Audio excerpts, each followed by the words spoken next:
Assalamualaikum warahmatullahi wabarakatuh. Bagaimana kabarnya hari ini? Ustadzah doakan semoga santri Ustadzah kelas 1B selalu dalam keadaan sehat dan selalu dalam lindungan Allah Subhanahu wa taala. Amin. Alhamdulillah, hari ini kita akan belajar sejarah kebudayaan Islam kembali bersama Ustadzah. Kita akan mempelajari kisah kerasulan Muhammad Shallallahu Alaihi Wasallam. Mau tahu anak-anak bagaimana kisahnya? Nah, simak penjelasan Ustadzah baik-baik ya. Masih ingatkah anak-anak solih? Pada pertemuan sebelumnya, Ustadzah sudah menceritakan tentang turunnya wahyu yang pertama.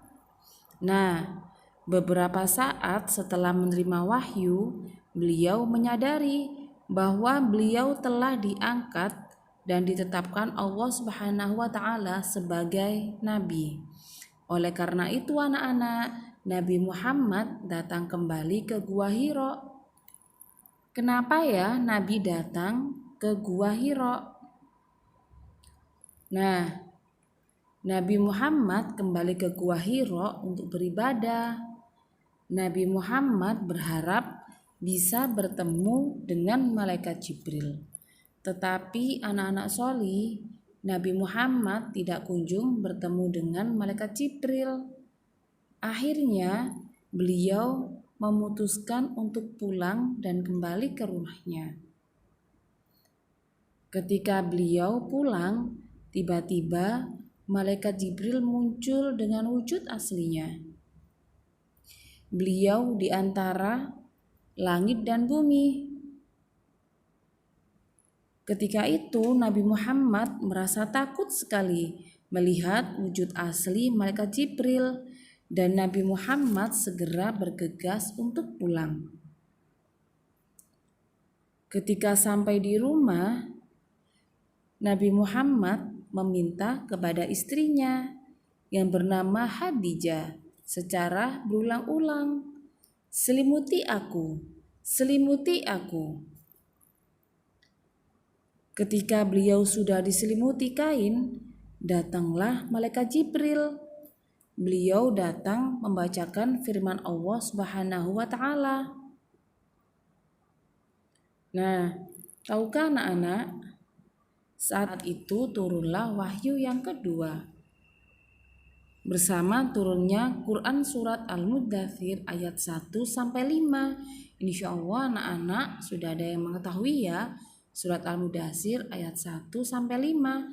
Kita baca bersama-sama dengan Ustadzah ya. Kita mulai dari basmalah. Bismillahirrahmanirrahim. Ya ayyuhal muddathir, kum fa'andir, wa rabbaka fakabbir, wa thiyabaka fatahhir, warrujza fahjur. Yang artinya, hai orang yang berselimut, bangunlah, lalu berilah peringatan, dan agungkanlah Rabb-mu, dan bersihkanlah pakaianmu, dan tinggalkanlah segala perbuatan yang keji. Setelah itu Rasulullah terkejut dan beliau segera bangun, hingga istrinya Khadijah radhiyallahu anha berkata, "Tidurlah wahai suamiku dan istirahatlah." Nabi Muhammad SAW berkata, "Sudah berlalu waktu tidurku wahai Khadijah." Beliau menyadari dengan turunnya ayat tersebut, maka beliau diangkat menjadi Rasulullah, yaitu Rasul utusan Allah. Nah, tahukah anak-anak, orang yang pertama masuk Islam adalah dari kalangan laki-laki dewasa, yaitu Abu Bakar As-Siddiq. Abu Bakar adalah teman Nabi Muhammad SAW.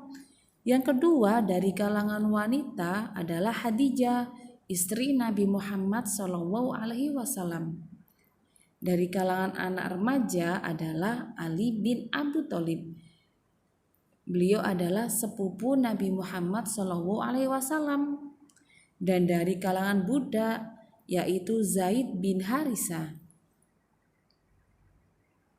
Selain itu, orang yang pertama masuk Islam adalah melalui kerjasama Nabi Muhammad SAW dengan Abu Bakar, sehingga masuklah Islam orang yang pertama yaitu Utsman bin Affan, Tolha, Az-Zubair, Sa'ad bin Abi Waqqas, Abu Ubaidillah bin Jarrah, Abdullah bin Mas'ud, Sa'id bin Zaid, Bilal bin Rabah, dan Habab bin Al-Ard.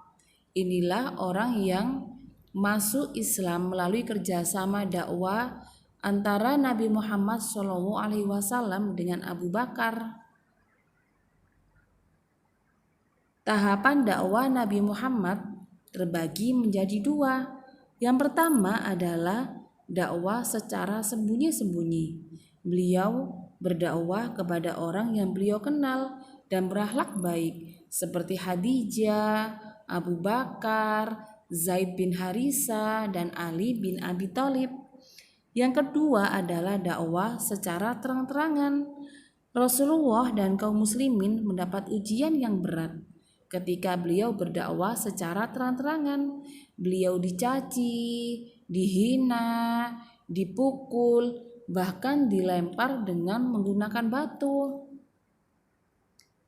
Nah, Nabi Muhammad SAW memulai dakwah secara terang-terangan ketika turunnya perintah dari Allah Subhanahu wa taala yang dituliskan dalam surat Al-Hijr ayat 94 yang berbunyi Bismillahirrahmanirrahim.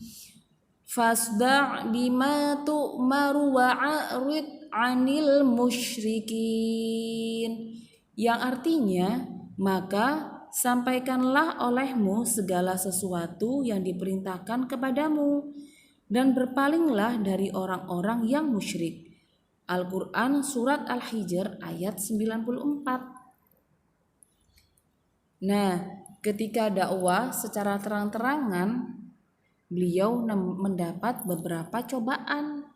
Banyak sekali anak-anak sholih yang beliau terima ketika dakwah secara terang-terangan. Yang pertama, beliau dicaci, dihina, dipukul, bahkan dilempari dengan menggunakan batu. Yang kedua, yang memusuhi dakwah Islam salah satunya adalah Abu Jahal dan Abu Lahab beserta istrinya, juga memusuhi dakwah Rasulullah SAW. Namun Rasulullah tetap bersabar dan tabah dalam menghadapi segala cobaan yang didapat dalam berdakwah. Dan Nabi terus melakukan dakwah untuk menyebarkan agama Islam. Nah, tugas dakwah Rasulullah yang pertama adalah melaksanakan perintah Allah Subhanahu wa taala dan menjauhi larangannya. Yang kedua, Rasulullah SAW mengajak manusia untuk masuk Islam dan meninggalkan kebiasaan jahiliyah. Kebiasaan masyarakat jahiliyah seperti mabuk-mabukan, membunuh bayi perempuan.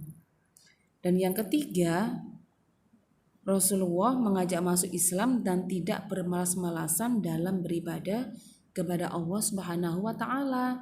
Nah, itu tadi tugas dakwah Rasulullah SAW. Alhamdulillah kita sudah mempelajari kisah kerasulan Muhammad SAW. Semoga kita bisa meneladani semangat Rasulullah dalam berdakwah. Amin. Barakallahu fikum anak-anak sholih Ustadzah kelas 1B.